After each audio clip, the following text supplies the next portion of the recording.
더불어민주당이 종합부동산세와 금융투자소득세 등 정책 논쟁을 본격화하는 가운데 민생경제 정책 분야 싱크탱크를 총괄하고 있는 이한주 민주연구원장, 이재명 열린캠프 정책위원장, 경기연구원장, 문재인 정부 국정자문위원회 국민성장분과 위원장 역임, 민생, 외교, 안보 등 각 분야 현실적인 정책 제시를 위해 다양한 단체와의 연구와 협력을 강조. 민주연구원은 민주당의 싱크탱크로서 많은 국내에 있는 다른 연구단체와 협력하고 집권에 대한 개혁, 대비하여 다양한 정책을 모으고 정리하고 인적 자원을 개발하는 등의 협력을 했으면 좋겠습니다. 이한주 민주연구원장이 생각하는 세제 개편 방향 등 민생 경제 정책 집중 분석합니다. 최근 정부가 상속세 완화 등 세법 개정안을 발표했습니다. 이와 함께 정치권에서는 종합부동산세와 금융투자소득세와 관련한 논쟁이 뜨거운데요. 이한주 민주연구원장과 얘기 나눠보겠습니다. 이 원장님 안녕하십니까? 네, 안녕하세요. 네, 이한주 원장 하면 이재명 전 대표가 성남시장 되기 전부터 알고 지낸 30년 지기 정책 멘토로 알려졌는데요. 이재명 대표가 4월 총선 이후 민주연구원장을 맡긴 것은 2027년 대선을 겨냥한 중도층 공략 등 장기 포석이다, 이런 해석이 나왔는데 그 점에 동의하십니까? 동의라기보다는 이제 정당이 정권 창출 목적으로 하는 건 당연하지 않겠습니까? 네. 그런 점에서 이제 27년 정권 창출 목표로 하기 위한 다양한 포석 중에 하나일 거라고 생각합니다. 중도층을 공략한다 이런 표현보다는 네. 중산층, 경제적 의미에서 중산층 그리고 서민 이런 삶을 같이 고민하자 이런 뜻으로 생각하고 있습니다. 네. 민생 경제 회복 이게 그만큼 중요하다는 뜻이겠죠. 네. 실제 최근에 이재명 전 대표가 종합부동산세 재검토, 또 금융투자소득세 유예 등을 언급해 주목을 받고 있는데요. 종부세는 사실 민주당의 정체성이라고 불릴 정도로 성역으로 통했는데 1주택자에 대한 종부세 문제 등 어쨌든 논의 테이블로 끌어올렸습니다. 민주당이 국민 정당이 되기 위해서는 시대에 맞게 정책 역시 좀 바뀌어야 한다고 보는 겁니까? 종부세 자체가 정당의 목표일 수는 없지 네. 않겠습니까? 시대에 따라서 그리고 또 상황에 따라서 이제 사회적 이슈가 늘 바뀌는 것일 겁니다. 종부세에 관해서는 1주택자 문제가 그동안에 각계에서 쭉 거론되어 왔던 것은 사실이고요. 네. 이런 것들이 이제 어느 정도 부동산이 안정되기 시작한 시점에서부터는 검토해야 될 단계가 됐다 하는 문제 제기가 당내에 있습니다. 네. 아직까지 이제 당내 의견이 완전히 정리된 것은 아니지만 이번에 전당대회를 마치면서 다양한 토론들이 아마 있을 것입니다. 네. 그 토론을 거치면서 의견들이 좀 좁아지고 이렇게 되지 않을까 생각합니다. 네. 사실 이재명 대표는 저도 개인적으로 경기지사 시절에 1주택자에 대한 어떤 종부세의 관부가 이거는 좀 문제가 있는 것 아니냐, 이런 뉘앙스의 얘기를 직접 제가 들은 바도 있거든요. 네. 그건 하나의 그러면 어떻게 보면 소신일 수도 있는 것 아닙니까? 네, 당대표가 그런 점에서는 꾸준히 얘기했던 바이고요. 일가구 주택자 종부세 문제에 대해서는. 네. 근데 이제 그게 그동안에 부동산 경기가 막 폭발하고 있을 때 그 문제를 꺼낼 수는 없거든요. 네. 상황이 바뀌고 지금은 꽤 많이 진정되었기 때문에 지금쯤 한번 검토해 보자 이런 내용이 되겠지만, 또 만약에 부동산이 또 문제가 되어진다면 그 문제는 또 다른 각도에서 생각해야 된다고 생각합니다. 네. 역시 이제 시장 상황이 중요하다, 이런 말씀이고요. 맞습니다. 네. 정부는 사실상 종합부동산세를 전면 폐지하는 방안까지 거론합니다. 얼마 전에는 상속세 인하안도 발표했는데요. 종부세, 금투세, 상속세 등 이 원장이 생각하는 바람직한 개편 방향은 어떤 겁니까? 우리나라가 복지국가로 나아가자라고 하는 데에는 정치권이든 국민들이든 대부분 다 동의하시는 거로 판단됩니다. 네. 복지국가로 가자면 지금보다도 부담을 좀 더 늘려야 되는 건 사실입니다. 부담을 늘리려면 재산이든 소득이든 담세 능력이 좀 있는 부분을 찾아서 거기에 이제 조세를 조금 더 부과해야 되는 게 어쩔 수 없는 현실인데, 그러자면 금투세든 상속세든 종부세든 구조 자체를 없애는 건 바람직하지 않다고 생각합니다. 네. 예컨대 부분 상황에 따라 조정하고 융통성 있게 하는 건 뭐 당연히 가능하겠지만 만들어졌던 세금을 세목을 없애야 한다는 것은 좀 이상하지 않나 생각합니다. 예를 들자면 금투세를 말할 수 있는데요. 네. 금투세, 우리 주식 경기가 안 좋기 때문에 주식시장에서 손해를 보신 분들이 굉장히 많습니다. 이분들은 앞으로 좋아져서 이익을 보시고 싶은 마음이 얼마나 간절하겠습니까? 이런 분들이 나중에 이익을 봤을 때 과세하는 거 아니야? 이런 생각을 한다면 불편하실 거 당연합니다. 네. 그러나 금투세 지금 현재 설계가 몇 년 동안을 평균으로 해서 5천만 원을 넘게 되면 수익이 그 5천만 원을 넘는 부분에 대해서 과세하자는 거 아닙니까? 그러니까 아마 극소수가 될 텐데, 만약에 그럼에도 불구하고 이 부분에 대해서 문제가 좀 있다면 그 과세 한도를 1억 이상으로 올려서 하는 것도 유연하게 얼마든지 할 수는 있지만 네. 금투세 자체를 없애자라든가 이런 식으로 하는 것들은 실제로는 매우 초부자들, 그러니까 초고액의 이익을 얻고 있는 사람들에 대한 과세를 면제하는 효과가 네. 있어서 그거는 우리가 중복지로 나아가는 데 있어서 걸림돌이 되지 않을까 이렇게 생각합니다. 네. 기본소득 정책을 설계 제안한 것으로 전해졌는데요. 기본 금융, 주택 이런 걸 묶어서 기본 서비스 개념을 도입했다고 밝힌 바 있는데 여전히 유효한 정책으로 보고 있는지 궁금하고요. 더불어민주당 당 강령에 기본 사회를 명시하는 것을 검토한다고 하는데 이에 대해서는 어떤 견해세요? 예, 기본 소득이 지난번 대선에서 우리 공약으로 많이 들어와 있었습니다. 네. 여기에 더해서 이제 기본 서비스를 추가해서 전체적으로 이제 기본 소득이라고 부르고 있습니다. 네. 기본 소득이라고 하는 것들은 헌법 전문에 보면 국민들의 균등한 발전, 이라는 헌법 전문에서 이제 정해져 있는 국민 생활의 균등한 발전 이런 이제 표현들이 있고, 네. 또 우리가 그 동안에 이제 의무 교육도 여기까지 오지 않았습니까? 거기다가 기초연금이라든가 기초생활보장 이와 같은 것들도 기본 사회의 한 예들이 되겠다 이렇게 네. 생각을 합니다. 말하자면 국민들이 모두가 이제 여기까지 고생하고 왔기 때문에 국민들 모두가 기본적으로 누려야 될 삶의 수준 정도는 확보하고 가자라고 하는 것이고, 그런 점에서 이런 것들은 말하자면 생활권적 기본권, 다시 말하면 인권의 문제가 아닌가 이렇게 네. 생각을 합니다. 네. 곁에서 본 이재명 전 대표는 정책에 대해서 어떤 시각을 갖고 있는지 많은 분들이 궁금해합니다. 원장님이 보시기에 이재명 대표는 실용주의자입니까? 단언할 수 있습니다. 네. 어떤 사람들은 이재명 대표가 기득권층에 불편하게 하려는 정책을 만든다 이렇게 생각하지만 사실은 전혀 아닙니다. 네. 그러니까 이념이라든가 사상이라든가 이런 걸 떠나서 실제로 우리가 민주당이 지향하고 있는 계층, 중도층이 아니라 중산층 서민이라고 말할 수 있는데, 이분들에게 도움이 될 수 있는 거라면 어떤 거라도 할 수 있겠다, 누구와도 타협할 수 있겠다라고 생각하는 매우 실용적인 정책들을 채택하고 있고, 지금까지 성남시와 경기도에서 했던 것들이 대부분 그런 실용적인 정책에 해당합니다. 실용이라는 것은 체험해보고 경험해보고 느낀 사람들만 이게 이런 문제가 있어서 이렇게 해야 되겠구나 하는 거에 대해서 각성할 수 있기 때문에, 그런 점에서는 이재명 대표는 처음부터 끝까지 뭐 과한 표현으로 얘기하자면 뼛속까지 실용주의자다. 저는 그렇게 생각할 수 있다고. 최근에 이른바 이제 우클릭 정책이라는 표현들을 이제 언론에서 하고 있지 않습니까? 그 같은 움직임이 단순히 대선을 위한 선거 전략만이 아니라 그 내용들, 그 같은 생각을 평소에 갖고 있다 이렇게 보시는 거군요.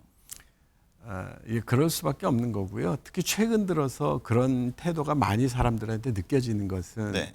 최근 들어 이제 물가가 굉장히 많이 올랐습니다. 특히 생활 물가, 뭐 배값, 사과값 이런 것들은 거의 2배 가까이 올랐고요. 그러나 임금은 대부분 안 올랐습니다. 별로. 실제 임금은 떨어진 셈이 되겠죠. 이런 상황이 되고 특히 문제가 되는 것은 이제 소상공인 자영업자가 지금 특별히 문제가 됩니다. 코로나 때 매출이 줄어서 끝나면 회복되려니 생각을 했는데 그리고 빚도 내고 이러지 않았습니까? 네. 근데 코로나 이후에 이게 전혀 회복이 안 되고 있는 상황이 되어져서 연체율이 최근 들어서 3배까지 폭등을 했습니다. 네. 아주 심각한 상황이기 때문에 이재명 대표를 필두로 한 민주당에서는 이 부분을 지역 화폐를 포함해서 이 부분을 긴급히 하지 않으면 이 부분이 몰락해서 한국 사회에 심각한 문제가 될 수 있을 거다. 네. 이런 생각들을 하고 있는 것입니다. 네. 현 정부의 경제 정책을 바라보는 시각이 궁금합니다. 고금리 등으로 방금 전에 말씀하셨듯이 서민들이 어려움을 겪고 있고 최근에 이제 부동산 가격도 크게 상승하고 있습니다. 물론 이제 뭐 서울 지역 중심 수도권 얘기입니다만 지금 어떤 점이 가장 큰 문제라고 보고 계세요? 네, 말씀하신 대로 우리나라 현재는 반도체 부분을 필두로 한 수출 부분은 그럭저럭 이제 좀 살아나고 있습니다. 네. 반면에 민생 경제 부분들은 하루가 다르게 나빠지고 있거든요. 말하자면 우리가 그토록 극복하고자 했던 이중 구조가 조금 더 확대돼서 나타나고 있는 경제 이중 구조가 나타난 셈이 되어지는데 잘 나가는 부분들에 대해서는 좀 더 잘 나가게 해드리면 됩니다. 네. 그러나 안 된 부분에 대해서는 잘 못 나가는 부분들, 나빠지는 부분들에 대해서는 정부가 신속히 개입을 해야 됩니다. 이거를 시장에 그대로 남겨두면 굉장히 많은 사람들에게서 피해가 나타나고 이거는 결국은 지금 정부가 그토록 강조가 있는 재정 건전성에도 심각한 문제를 제기하게 되어질 겁니다. 재정 건전성을 위해서라도 지금의 민생 경제를 회복시키도록 정부가 전력을 투구해야 될 거다 이렇게 네. 생각을 합니다.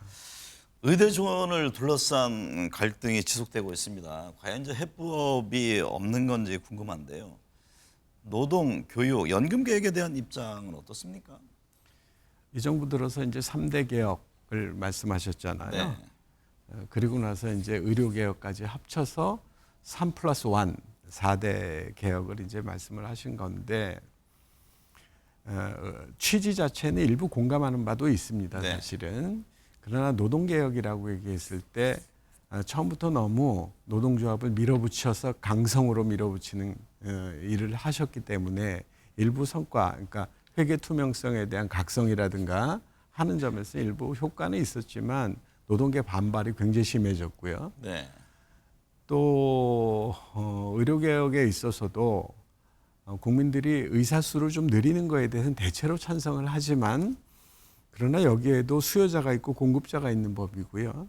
또 의료 시스템이 그동안 해왔던 수십 년의 관행이 있습니다. 네.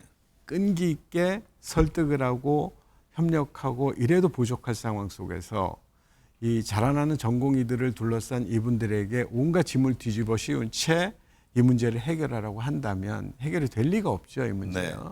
좀 더 성숙하고 세심한 정책적인 배려를 해야 될 거라고 생각하고요. 그다음에 교육개혁 문제도 이제 말씀을 하셨어요. 그러니까 교육개혁이야말로 진짜 개혁의 장기적 개혁의 원동력이다. 이제 이런 뜻이거든요. 동의합니다. 그 부분 동의하는데 그러나 이제 늘보막교나 유보통합 문제 그리고 디지털 교육과 같은 문제에 있어서는 이게 일선 교사들한테 충분한 시간을 주고 충분한 교육을 하고 이렇게 해서 나가야 될 건데 이게 일선 교사들한테 어느 날 갑자기 다가온 정책이 되어버렸고 네. 또 이것도 평가를 한단 말입니다. 그러니까 거기에서 교육받는 학생들은 가뜩이나 경쟁이 심한데 새로운 추가적인 경쟁이 추가돼서 우리 학생들 경쟁에 심하게 내몰리는 이런 현상이 되어버렸고 대학 교육도 말하자면 지방 정부하고 대학 지방 정부하고 합쳐서 지방 문제를 해결하라 이런 식으로 이제 문제를 풀어가고 있는데 사실 중앙 정부가 해야 될 일입니다. 분권화라든가 지방을 살리는 문제는 지방 정부가 조금 더 심각하게 생각을 하고 해야 될 일이지 지방 대학이나 지방 자치단체에 이 떠넘기고 우리는 한 발 물러서겠어. 이거 너희 책임이야. 이러는 것은 좀 지나친 문제다라고 생각합니다. 전반적으로 얘기를 하자면 정부가 조금 더 유능해졌으면 좋겠습니다. 그리고 정부가 지금보다도 훨씬 더 현장에서 살고 있는 사람들, 이 사람들에 대한 생각을 조금 더 해서 실제로 그쪽으로 가려고, 현장으로 가려는 이런 태도를 보였으면 좋겠습니다. 네. 당내 싱크탱크 수장으로서 민주당이 집권을 위해서 필요한 점은 무엇이라고 보는지요? 지금 현재 전당대회 한창입니다만 이재명 후보의 일극 체제를 비판하는가 하면 한편에서는 통합을 거론하는 분도 있습니다. 민주당 집권을 위해 우선시해야 할 점 무엇이라고 보세요? 어려운 말씀인데요. 이번 총선에서 드러난 민심은 민주당이 잘했다기보다는 윤석열 정부에 대한 심판이 아니었나 이렇게 생각을 합니다. 네. 그런 점에서 총선 민심을 받들라고 하는 것은 결국 민심을 무서워하고 민심을 정확히 이해하려고 노력해야 된다라고 하는 게 이제 아주 강력한 메시지고요. 민주당이 또 문제가 된다면 민주당한테 똑같은 민심이 다가올 것입니다. 그래서 민심을 무엇보다도 따라가려고 하는 노력들을 좀 해야 되고요. 이번에 민주당의 일극체제라고 하는 이 경선 과정에서 당대표 경선 과정에서 이재명 대표한테 압도적인 표몰림이 있는데요. 저는 그건 이렇게 생각합니다. 어떤 영화가 하나의 영화가 1,000만 관객을 돌파하고 다른 영화들은 손님이 안 들었을 때 네. 영화 감독 책임이라고 봐야 될까요? 관객들이 선택이라고 봐야 될까요? 네. 그래서 지금 당대표 경선에서 보여지는 이 현상은 이재명 대표가 당원들한테 얘기해서 나만 찍어야 됩니다라고 얘기를 한 게 아니라 당원들이 선택한 내용이 되어질 것이고요. 네. 한 말씀 추가하자면 현재 민주당은 250만 당원, 이번에 당대표 선거에서 투표권을 가진 사람, 다시 말하면 6개월 이상 당비를 낸 그 권리당원만 하더라도 124만 명에 달합니다. 굉장히 많은 분들이 열성을 갖고 당에 임하시거든요. 네. 이게 우리나라 역사뿐만 아니라 외국의 사례에서도 찾기가 참 어려운 현상입니다. 당원들이 당에 대해서 목소리를 내고 굉장히 열성적으로 참여하는 이런 현상이 생긴 거거든요. 네. 말하자면 이 새로운 길을 민주당이 가고 있다고 생각합니다. 당원 중심의 정당으로의 변모를 강조하고 있지 않습니까? 지금 현재 민주당은. 네. 그 점에 대해서는 어떤 시각으로 보세요? 민주당이 이제 초유의 길을 걷고 있는 상황이 된 겁니다. 네. 어때까지 뭐 100만 그랬지만 한국노총이나 민주노총 이 정도에서 얘기했을 뿐 실제로 100만이 되는지 확실치 않지 않습니까? 네. 이번에 당원 명부에서 정확히 투표권을 가진 사람을 하나하나 다 계산했을 거 아닙니까? 이게 124만 명이 넘습니다, 현재. 네. 굉장히 많은 사람들이 그것도 그냥 하는 게 아니라 매우 열성적으로 참여를 하고 있어서 네. 이 대목에서 집단지성이라고 하는 걸 생각하지 않을 수 없습니다. 그동안에 우리 정당 정치는 대부분 대의정치, 대의원을 당원들이 대의원을 뽑고 대의원들이 또 지도부를 뽑는 이런 형태였다면 지금은 당원들의 직접적인 성과, 직접적인 노력 때문에 당원들의 말하자면 당으로 변모해가는 중이라서 이번에 전당대회도 전국 당원대회로 이름이 바뀌었습니다. 네. 당원들이 직접적인 참여, 이것은 우리 정당사에서 새로운 지평을 여는 것이고 이게 앞으로 어떤 길로 나아갈지 하는 것은 국민 모두 당원들, 우리 정치학계 이런 사람들이 모여서 좀 더 좋은 길, 훌륭한 길을 갈 수 있도록 가이드해야 될 이제부터 시작인 네. 그런 상황이다 이렇게 생각을 합니다. 국민의힘 한동훈 대표 체제가 출범했습니다. 대선 후보 지지도 조사를 보면은 진보 진영에서는 이재명 전 대표, 네. 보수 진영에서는 한 대표가 선두인데요. 현재 정치 구도가 그대로 다음 대선까지 갈까요? 아니면은 정계 개편 등 뭔가 요동칠 수 있는 변수가 있을까요? 솔직히 말하면 잘 모르겠습니다. 네. 이재명 대표도 당원들한테는 절대적인 지지를 받고 있지만 국민들한테는 지지율이 정체 상태입니다. 네. 반면에 한동훈 대표도 이제 최근에 그 대표로 압도적인 지지로 이제 선택이 되셨지만 그 아주 인기 없는 대통령과 함께 해야 되는 대표이시거든요. 네. 그래서 이분도 앞날이 순탄치 않을 것으로 보여지는 것 아니겠습니까? 3년이면 굉장히 긴데 정치 기술이라든가 사법 기술 이거 가지고 정치하시면 안 됩니다. 우리나라 국민들 민주당에 의해서 알 수 있다시피 이게 조만간에 국민의힘의 일이 될 겁니다. 네. 국민의힘 당원들도 독수리 눈을 가지고 국민의힘 정치가들을 살펴볼 것입니다. 네. 어떤 선택을 급변해서 할 수도 있습니다. 그래서 해야 될 것은 기술 가지고 해야 될 것이 아니라 국민들한테 온몸을 던진다 생각하고 국민들 속에 들어가는 것. 네. 그게 집권하는 지름길이다 이렇게 생각을 합니다. 이 대표한테도 그럼 그런 점을 같이 고민하고 있으신가요? 네, 그러시죠. 이 대표 뭐 당연히 그러고 현재 민주당은 국민들 보시기에는 여당하고 입법과 관련해서 정부 여당하고 아주 심각한 이제 말하자면 전쟁에 가까운 네. 이런 상황이 벌어져 있지만 그러면서도 동시에 민주당에서는 민생 관련 입법을 꾸준히 해나가고 있습니다. 이것들은 야당으로서의 그러니까 국민에 대한 책임 때문에 그런 것이고 이런 점을 국민 여러분들께서는 좀 눈여겨 보아주셨으면 좋겠습니다. 지난주에 코스피가 급락했는데 경기 침체에 대한 우려가 깊습니다. 미국 역시 경기 침체에 대한 우려의 시각이 있는데요. 향후 경제 전망 어떻게 보세요?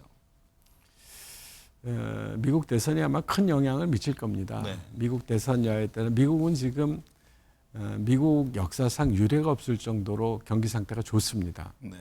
고용 사정도 좋고 그다음에 뭐 정부 재정 수지나 무역 수지 전부 다 어느 것 하나 나쁜 게 없는 상황인데 그럼에도 불구하고 미국도 역시 정부 정책이 경제 전체에 매우 심각한 영향을 미치기 때문에 네. 미국 대선의 영향이 클 거라고 생각합니다. 우리도 거기에 어쩔 수 없이 따라 붙어야 되는데 다만 걱정스러운 것은 대선 여하에 따라서 우리가 지금은 좀 잘 나가는 선도 부문들 반도체, 자동차 같은 선도 부문들이 영향을 정면으로 받을 것이고 네. 지금 안 나가는 지금 여러 가지 침체 늪에 빠져 있는 민생 경제 부분들은 상황에 따라서 더 나빠질 수도 있기 때문에 정부 당국에서는 이 두 가지 문제에 대해서 매우 세심한 관찰을 하셔야 되고요. 정부 건전 재정보다는 지속 가능 재정을 향해서 정부가 관심을 갖고 보셔야 될 것이라고 생각합니다. 네. 미국의 고용 지표 악화로 전 세계 증시가 급락하는 등 금융시장이 요동쳤는데요. 경제는 심리인데 불안한 심리가 경제를 더 자극하지 않도록 바짝 더 신경 써야겠습니다. 오늘 함께해 주셔서 감사합니다. 네, 감사합니다.